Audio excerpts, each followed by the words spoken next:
So friends, this morning I want to share with you a poem by Greg Kimura that invites us to consider the gifts that we bring to the world and how we can be good and generous stewards of our gifts. This poem is called Cargo. Cargo. You enter life a ship laden with meaning, purpose, and gifts, sent to be delivered to a hungry world. And as much as the world needs your cargo, you need to give it away. Everything depends on this. But the world forgets its needs, and you forget your mission, and the ancestral maps that used to guide you have become faded scrawls on the parchment of dead pharaohs. The cargo weighs you heavy the longer it is held, and spoilage becomes a risk. The ship sputters from port to port, and at each you ask, "Is this the way?" But the way cannot be found without knowing the cargo. And the cargo cannot be known without recognizing there is a way. And it is simply this: you have gifts. The world needs your gifts. You must deliver them. The world may not know it is starving, but the hungry know. And they will find you when you discover your cargo and start to give it away. Here ends our reading. How do we show up for a world on fire?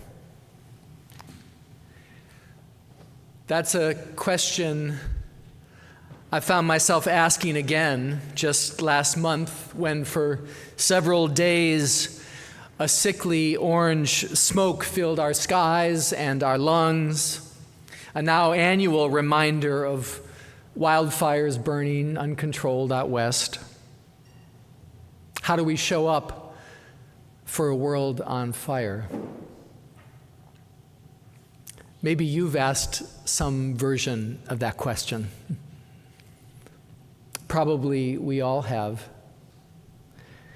At a time when our planet is in danger, when our democracy is at risk, when our neighbors are threatened with arrest and deportation, when the very human dignity of some of the people we love, or our own worth and dignity, is demeaned and degraded, when wars rage on, displacing people and communities and taking the lives of children, what does such a world ask of us?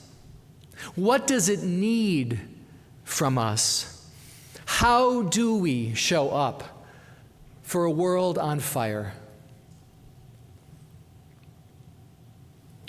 Jody Green tells a story about how they once wrestled with that question. Green is a literature professor at UC Santa Cruz and also a Zen monk. So a monk with a day job. Green tells a story from 25 years ago, long before they became a monk, back when they were first exploring Zen. They visited the famous Zen monastery called Tassajara in California. Some of you know Tassajara, beautiful place. Tucked up in the coastal mountains near Monterey, Green went there for a week-long meditation retreat. But on the very first morning of the retreat, early, in the middle of the very first meditation session, as everyone settled into the silence, the Twin Towers of the World Trade Center were struck by airplanes and burst into flames. It's hard to believe that next month marks the 25th anniversary of 9/11. Upon learning the news, Green's first impulse was to go. To leave the monastery in California and go to New York, the city of their birth, a city where many of their friends and loved ones still lived, a city on fire. Every bone in Green's body wanted to go there and help, so they packed their car and made a plan to leave. And when Green told the abbot of the monastery that they were leaving for New York, the monk said, "That sounds fine, Jody.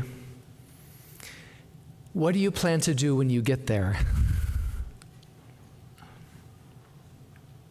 What do you plan to do when you get there? The question took Green aback, brought them up short.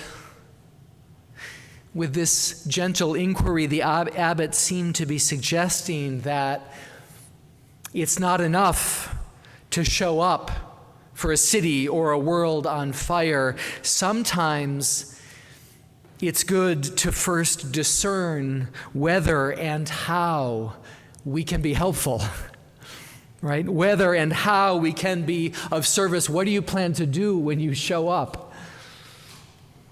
The monk's question nagged at Green's own sense of self-importance and urgency and even agency. And in the end, Green didn't leave the monastery that week. In fact, nobody did. Instead, after learning the news, the monks and the guests all went back to the zendo and chanted a service for well-being. Then they turned to the work of the week, meditating, chanting, making meals, cleaning cabins. They had no newspapers or radio or television or cell phones or internet. All we knew, Green writes, was that a great tragedy had occurred many thousand miles away and that many people had died. And the community's response was to do nothing. Or rather, to do nothing out of the ordinary. It seemed shocking to me, Green says, that we would just keep going about our business while the world burned. When the retreat ended, a week later, the monks sent their guests home with a blessing. A Zen blessing that is commonly offered at the end of long periods of meditation and retreat. The blessing goes, "May you return to the world with gift-bestowing hands." May you return to the world with gift-bestowing hands. What a beautiful blessing. Return to the world with a gift.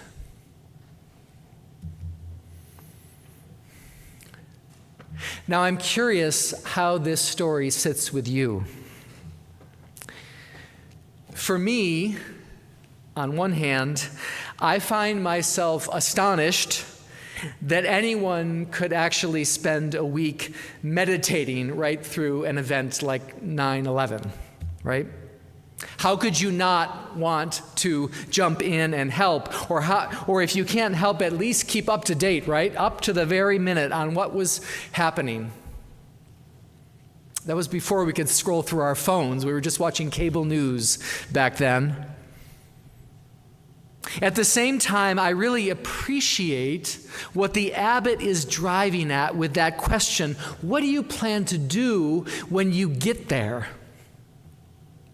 Because I notice that sometimes when the world seems like it's on fire, when our communities are in crisis, I notice that sometimes we get a little ahead of ourselves, right? We want to jump in and help before knowing whether and how we can be helpful. In fact, sometimes we blunder in trying to help and end up doing more harm than good, right? We've all seen that before. We've all been there before. I know I have. Maybe sometimes it is better to first ask, what do we plan to do when we get there? In other words, maybe even in a crisis, it's important to take time to gather relevant information, to build our knowledge, to develop our skills, to summon our best wisdom, to discern, to prepare. Or maybe in a crisis, we pause for other reasons. Maybe we just need time to rest and renew, to recharge and regroup, to mourn and grieve and heal, so that we can one day return to the world and return with a gift. No, Jody Green did not get in their car on 9/11 and drive across the country to New York, but that week spent meditating in the midst of a burning world was not for nothing. It helped Green prepare for a life of service as a teacher and educator, and set them on a path to becoming a monk and a spiritual healer. Sometimes our gifts take a while to germinate and grow. What I want to say, I guess, is that there are times and seasons for offering our gifts to the world. And there are times and seasons for preparing and shaping the gift so that it's ready to be offered. And that's okay. That's how we are good stewards of the gifts we've been given.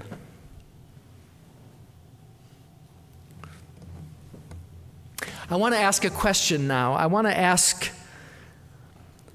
what gifts you bring to the world.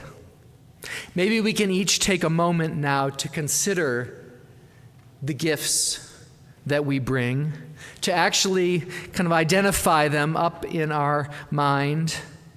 For some of us, that might come easy. For others, maybe we never really thought of ourselves as bringing a gift to the world.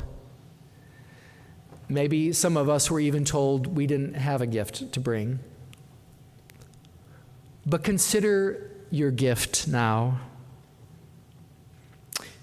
Reflect on where it came from, when and how you received it, discovered it. What did you need to do to prepare and shape and develop and strengthen your gift? How do you keep it fresh and alive? And most importantly, how do you bring your gift as a blessing to the world? Because that's really the most important question for us to ask about our gifts. You know, our talents, our skills, our smarts, what the poet Greg Kimura calls our cargo, right? In and of themselves, I'm going to say they have no value. They have no moral value. They are morally neutral. You could say they represent a kind of potential energy, an energy that's only released when we use them, right? And their moral value is determined by how we use them, how we use our gifts. In an email that I sent some of you earlier this week, I shared some words from my former theology professor, Rebecca Parker. Parker was for many years the president of the Unitarian Seminary in California, and every academic year she would begin the year by sharing these words with the entering class of seminarians. She'd say to us, "Your gifts, whatever you discover them to be, can be used to bless or curse the world." There, I said it. I said curse, right? The mind's power, the strength of the hands, the reaches of the heart, the gifts of speaking, listening, imagining, seeing. Any of these can feed the hungry, bind up wounds, welcome the stranger, do the work of justice, praise the sacred, offer love. And any of these can draw down the prison door, hoard bread, abandon the poor, obscure what is holy, comply with injustice, or withhold love. So you must answer this question, she concludes. What will you do with your gifts? Choose to bless the world. What a momentous decision this is for each of us. What a consequential decision. The choice of how we will take the gifts that we've been given, right? And share them as a blessing with the world. What will we do with them? Whom will we serve with them? You know, I feel like maybe places like Cambridge and Harvard Square, we're just, brimming with gifted people, right? And in these parts, we do a really good job of educating smart folks, shaping talented people, bright people, skillful people with incredible potential. But I'm not sure that we do as careful a job asking the why and the what for. I'm not sure we spend enough time inviting people to consider how they will use their considerable gifts and whether they will use them to bless and serve the world. And folks need help with that question. It's not, the path to serving the world is not always clear and not always easy. And there are other paths to take and there are other factors to consider. I get it. It's a difficult decision, but it's perhaps the most important one we'll ever make. What will we do with our gifts? So every once in a while, I think it's important for us, each of us, no matter what stage of life we are, to step back and kind of take stock and ask, how am I using my gifts? Am I hiding them under a bushel? With whom do I share them? Whom do I serve with my gifts? Am I offering them as a blessing? And if not, why not? Why not? That's an important question. Choose to bless the world.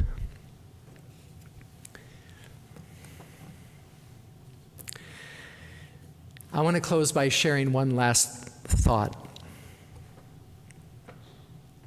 Well, wait, before that reminds me of something. Last Sunday, I had the good fortune of hearing the Reverend Senator Raphael Warnock preach. Some of you know Senator Warnock of Georgia, but maybe didn't know that he was also a preacher, and he's the minister of Ebenezer Baptist Church, where Dr. King once served, right? So, Senator Warnock preached this great sermon. He got to the end, he said, and in closing, and then he went to the side, he said, never believe a Baptist preacher when he says, in closing, right? Because that means he's just getting started, right? He's just getting warmed up, right? So in closing, it's different for a Unitarian preacher. Now, I've been reflecting as well on the 25th anniversary of 9/11. Because like Jody Green, that day profoundly shaped my life and my ministry. I was just out of seminary, and in fact, just 2 days before, on September 9th, 2001, I preached my very first sermon in my very first congregation in Washington, D.C.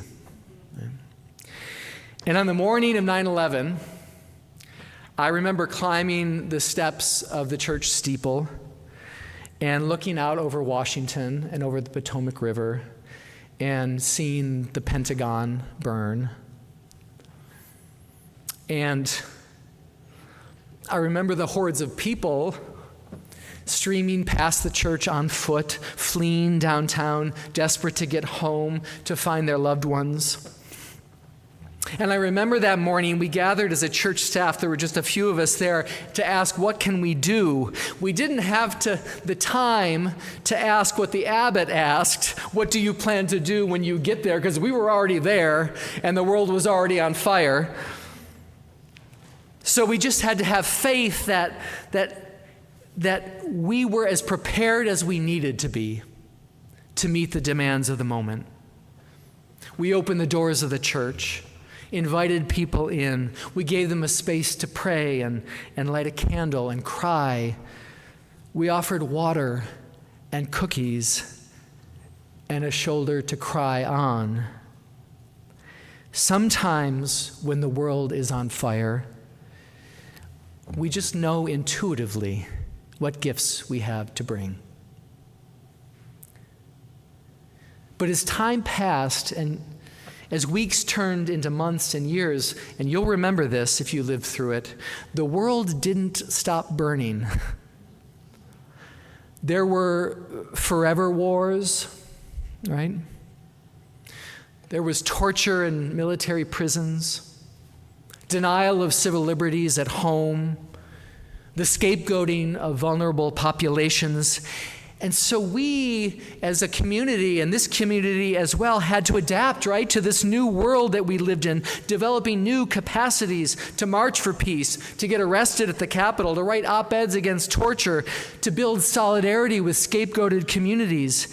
And those gifts did take time to learn and prepare and develop and grow. We had to educate ourselves, build relationships so that we could bring a gift to a world on fire.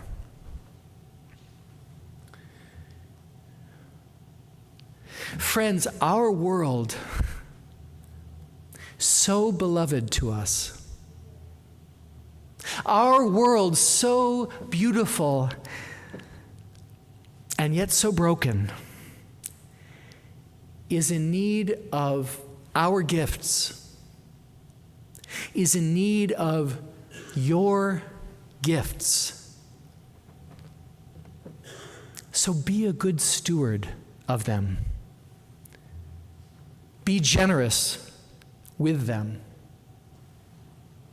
How do we show up for a world on fire? We bring a blessing and we offer it on the altar of life.